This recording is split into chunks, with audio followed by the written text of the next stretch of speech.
right, so after we ask the question of what our proper motivation should be for breaking free from pornography, which in the Bible would be the glory of God, the next question that we have to ask ourselves is, how do I practically glorify God in my life? And Bo, what do you think like the number one way that we can glorify God is? It's such a good question.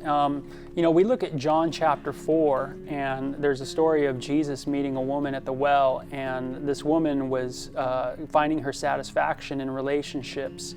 And Jesus confronts her and gives her an alternative, and that is being satisfied in what God could give her instead of these relationships that are on the earth.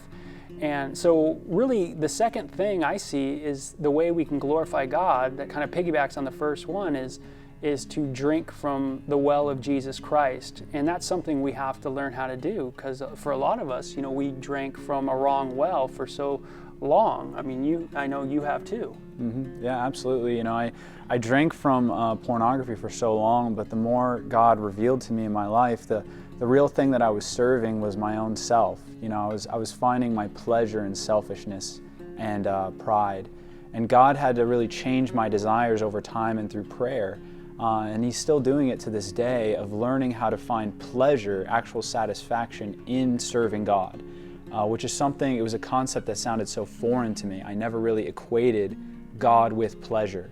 And because of that, no matter how many times I tried to quit this sin or any other sin, eventually I would find myself right back to it, because I had never replaced what was missing. I had never replaced that pleasure with God. I was like that man in the book of Luke who, although the demon was cast out of me, I never refilled it with anything else. So I got repossessed. I got refilled with more bad stuff. More junk, yeah. So what we're asking all of you out there to do is, again, seek the Lord and ask God to give you new eyes to see Him as pleasurable, and that you would make the effort to drink from the Word of God instead of spending the time thinking and dwelling on your sin and sinful desires.